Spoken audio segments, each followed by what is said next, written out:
interesting one here, guys, with the kings.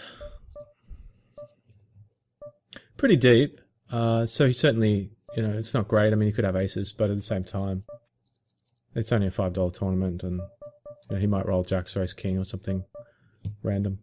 Well, not random, but you know what I mean. He could have less than the nuts. If it was a, you know, Super Tuesday or some like big buy-in tournament and it was a decent player, I mean, I probably would actually just flat pre. Probably really not that much merit to 4-betting a squeeze from that position, just because we sort of really polarize our hand as either aces or kings or nothing, and just a crazy bluff. But in reality, we don't have many crazy bluffs there. Well, you know, you never know. Might pop one in from time to time. I think the Jack 7 here is close. 630. 6, 7. So pretty close top right, guys. You know, I think that this guy's always got a really strong hand. Well, not... yeah, I mean, he can have ace king and stuff as well, I guess. But I just feel like if we hit, he's always stacking off here, given the SPR post once we make the call. He has 3-bet from big blind versus an early position open, which looks very strong. And so even though the implied odds were pretty borderline, getting around sort of 12, 13, 14 to 1, I did decide to speculate. It was a little bit of a gamble, but, you know, it's a hand that doesn't get us in any trouble because we can just fold on boards like that. And if we do flop a set, I mean, he's already just snap potted the flop, so it just looked like it was going to be an easy double up. And so it was, I think, okay to call there, but definitely the implied odds, in a lot of spots in that instance, those implied odds we were getting aren't going to be enough. But at the same time, in that particular spot, when a guy looks just so nutted, I think that it's okay to sort of go for it, because even if it's sort of a break even in a vacuum, you know, in that particular hand, even if it's fairly break even, the thing that you got to remember is that losing, you know, calling there and losing a couple of M is not such a big deal for our stack.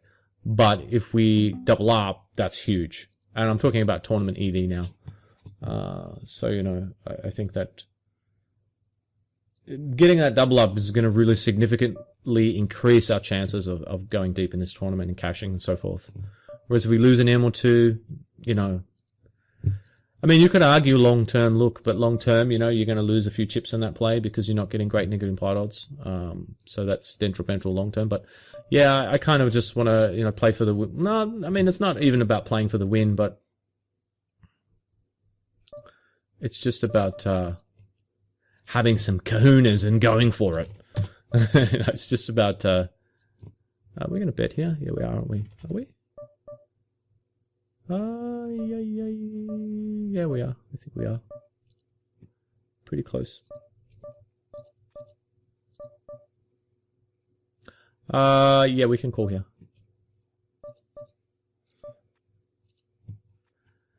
Yeah, you get yourself in that. You got to try and take a chance to get some chips sometimes, and that's what we were doing there. You know, we were getting ourselves in a position to get some chips, and if we're able to do that, then that really sort of,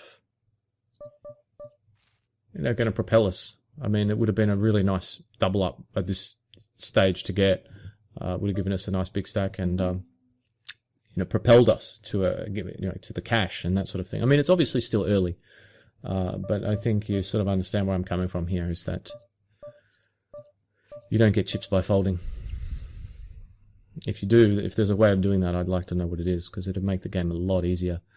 But you do have to put yourself in a position to get chips, and whether it be from, you know, aggressive, you know, 3-bet squeezes, and playing your hands for max value, and occasionally, you know, playing those sorts of hands to try and get a big double up, and then when things go your way, you know, you do connect on a few flops. All of a sudden, and I'm going to make the same sort of play here and call with the 6-7. because we might flop trips like this. And this guy has 3x from early. Was it 3x or was it 4x? I don't know, but it was big. It was whatever it was big. And so I'm going to go for it here against these two guys. And we have the difficult decision now of trying to work out how to play this hand. I think I'm actually going to... Well, are we just going to raise or not? No, actually, I'm just going to call, I think.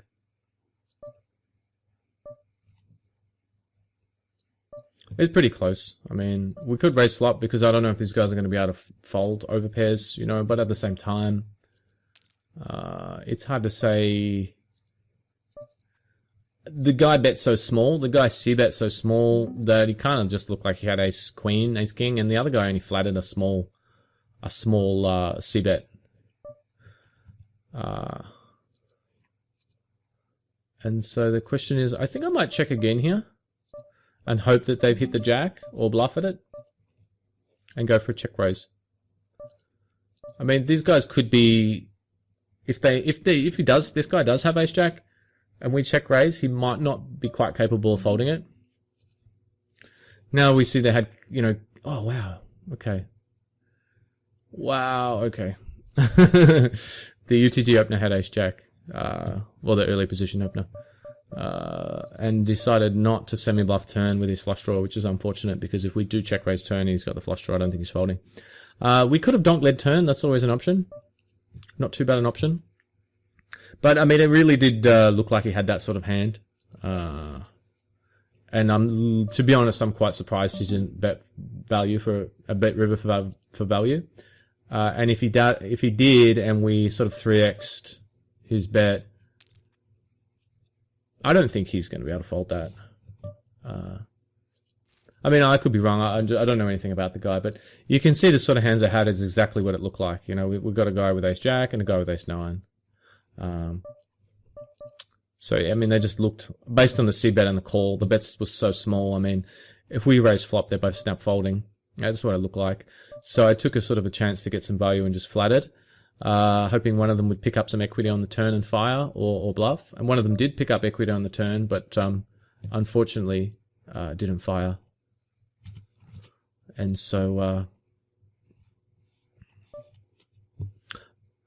yeah, it's we could have donk led turn because if one of them has a hand like fours, sevens, diamonds, they're probably going to call. And so you just got to consider, okay, what's the chance of them barreling or betting again versus the chance of them calling with a hand that would have checked that has equity. And I think it's kind of pretty close. It's easy to say it now in sort of hindsight. Yeah, we should have bet turn because a lot of the times they might have a hand that picked up equity, but we can see a guy had two overs with a nut flush draw, obviously now. But yeah, at the time, you know, a couple of guys that could just be fish. It's easy to see them, one of them just stabbing turn, you know, or maybe the guy in position betting with like fours now, or something like that, just thinking he might have the best hand. It's just hard to say with these guys, you know, in that spot, in all honesty. I mean, it's just hard to say what they, you know, might be capable of doing. 6.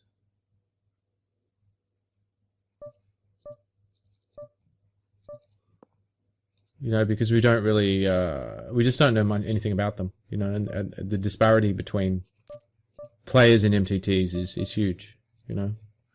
If you're playing a 1-2 cash game, normally there's less of a disparity. Normally everyone's sort of playing, there's going to be a few fish mixed in there, but generally everyone's sort of playing, you know, sort of pretty solid most of the time.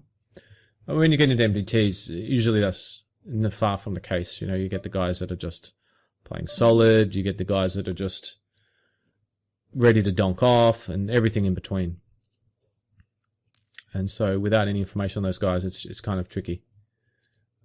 So I just tried to just sort of base that play, I guess, more so just on the bet sizing. Look so weak and just try to get value. But it's annoying because in hindsight, you know, the pre-flop call now looks kind of Not bad, but you know, we flopped big and we got no value. So it just, I hate it when that happens. You know, it's just, I feel like a fish. You know, that's one thing that makes me feel like a fish. And it's, to be honest, it's something.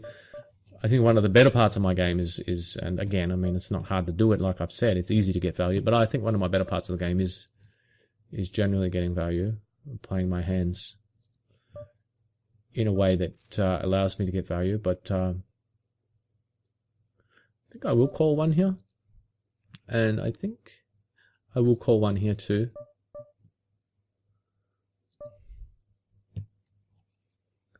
So I think top left, if he bets, we can probably fold. I mean, I don't think he thinks that we're going to...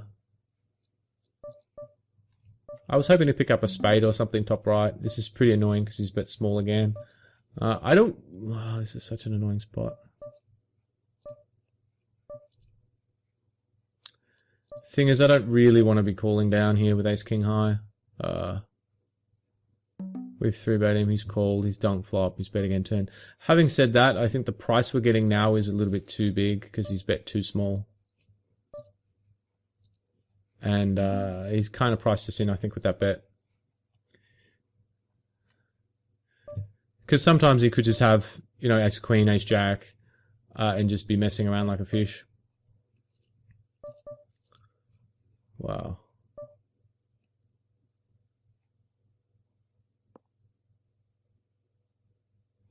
Sorry guys.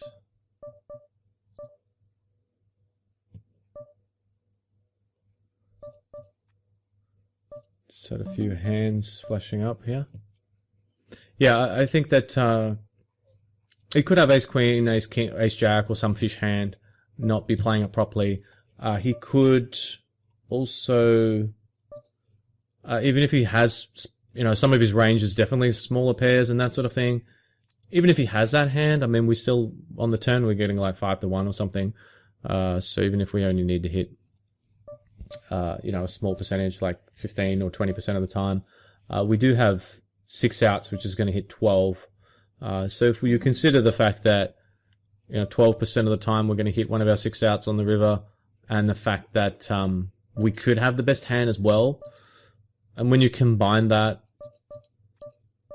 that's why I came up with a call. But yeah, you can see that it was pretty close. It did look a bit fishy though, didn't it? I mean, a 9-9 flop and the guy just donk bets into us after calling a 3-bet out of position pre. I mean, the whole thing just kind of was a bit stinky. I could smell something, and it wasn't myself because I went to the onsen tonight and had a spa. Woke up at 11:30 p.m. and went to the spa. Snuck into the spa at midnight at the hotel just outside of town. The onsen, Japanese onsen, very relaxing. Came back ready to play some poker, and feeling pretty fresh so far. Feeling okay, ready to ship something. Still got a lot of tournaments on the go here. And nope, what's going to be next? 33 rebuys, the hot 1650, okay. Just trying to check what's coming up because I'm already at 14 tables and I just don't want to sort of slip out of this sort of... I don't want to slip out of this mode I'm in at the moment. This guy's folding enough, I think, to raises.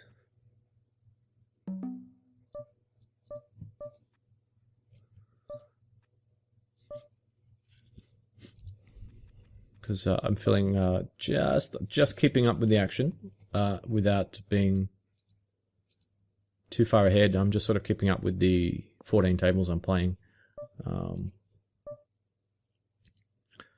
So that's a pretty nice 3-bet by him. And 3-bet versus small blind is not that high, is it? Oh, it is high. 3-bet versus position. I think I will raise this one back here. He might 4-bet like a little bit light here, I think, some of the time. Hopefully he thinks we're trying to induce a jam. You know, that's kind of one of the ways that he could perceive this. We're not really at a stack depth where normally you see a lot of 4-betting, M16 effective. And obviously we get full leverage here because he can't really re-click because it's half his stack. So it puts him in a pretty awkward spot where he's kind of, you know, has to jam or fold like he did. And the key thing there was really the fact that we saw 3-bet versus position. 5 of 13 is 3-betting versus a small blind open. 10, 3, 13.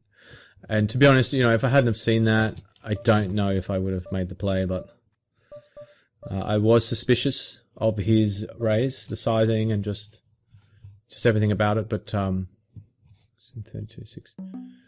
Yeah, I think I will raise here. 6, 4, 48. Yeah. 2, 3, 4. Yeah, I think that's all right there. It's kind of close. I mean, real huge fish is. He's probably multi-tabling. He's probably not opening there, you know, super wide. But you know, at the same time, the 3-bet from small blind here looks strong, and we got the king 8, and he does have a little bit of a range. So I think it's okay. Certainly a spot that, you know, you want to. And that's exactly what I was just talking about. I mean, if I'm playing any more tables, I'm just worried I'm going to miss obvious spots like that. So we just need to stay on top of things here.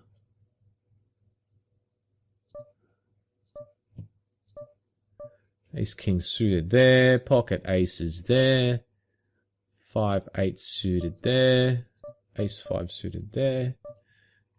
Big hands everywhere here.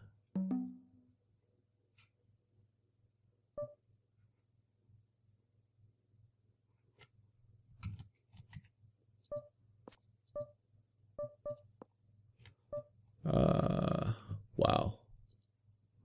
You know, we could almost just check, but I think I'm just going to bet small top left.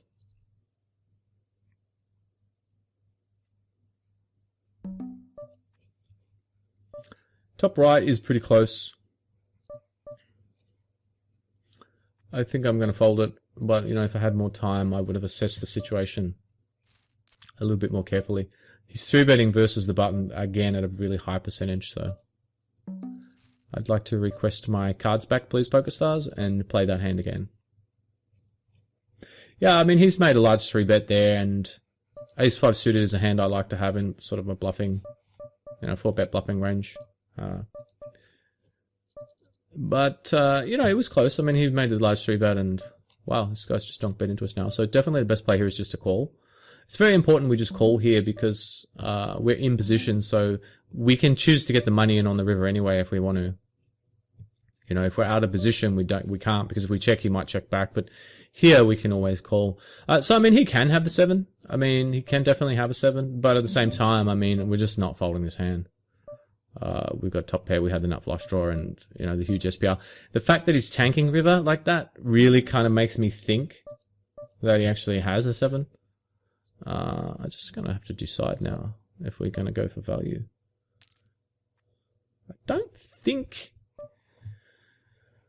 I just don't know if he would check the 7. So I mean, he could have it, but I just think value betting is probably the best. Looks like he's got a king or maybe even a 5, and he just bet turn thinking, and he might level himself into a call. Probably could have called top right there against that mini size bet with the 8s. And again, that comes back to what I was saying about staying in the zone, trying to make good decisions, not miss anything. And I did miss that spot. I mean, a couple of spots now I just missed. I mean, both are borderline. The ace 5 suited, I would like to 4-bet that, and the pocket 8s top right, I would just like to have called that. So I am up to 16 tables now, so you can see that it's just starting to get to that point where we have to,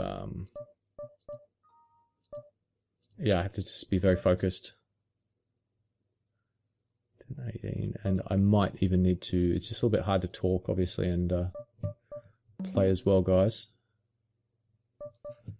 3, 6, 7, and 1 is 8. Definitely going to 3-bet claimer here and call if he jams.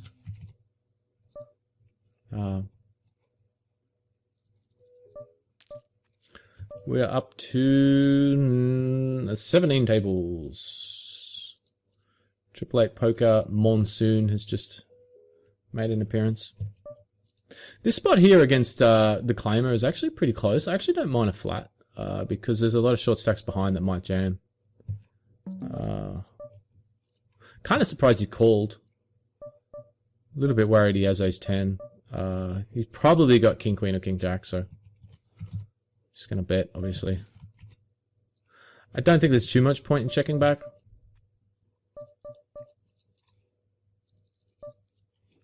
Uh, 18.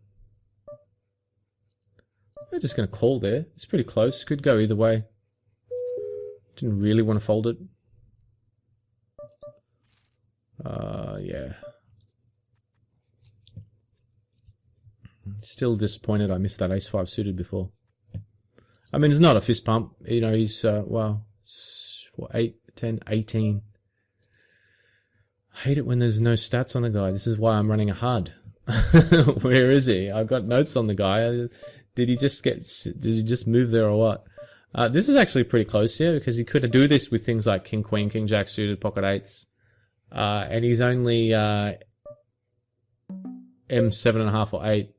So I think I might actually make a kind of thin call here. Will I? 12. Yeah, I mean, we're getting huge odds as well. And is there any more 10s or a queen? No. Yeah, I mean, it's a tough spot. It's pretty close, but just such a good squeezing spot with anything that's likely to have a bit of showdown. He's not that deep. And I do have him marked in red. But having said that, you know, now that his HUD's popped up, I probably would have folded based on his HUD, I think. Because he just doesn't look that wild.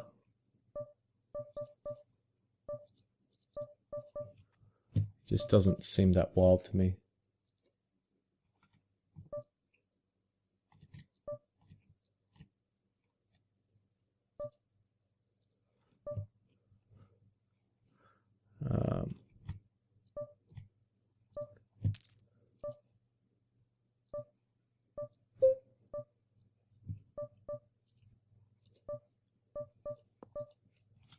I think I will raise top middle there.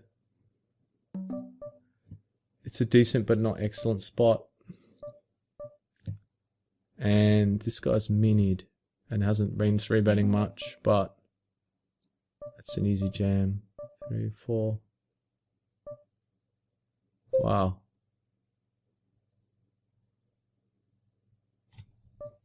I think I'm just going to get it in, but it's kind of close. You could have aces or kings some of the time.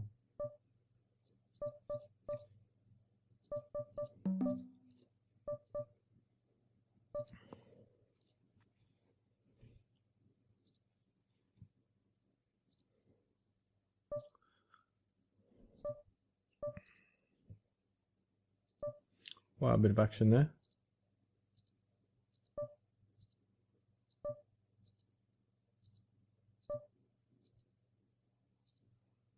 And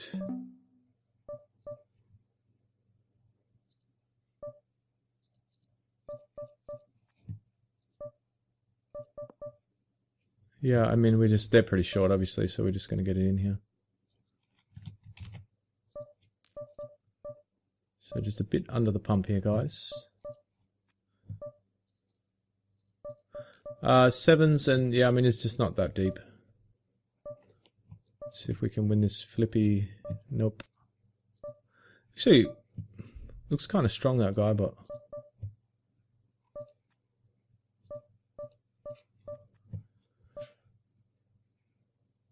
we do manage to win that one though, so that's good.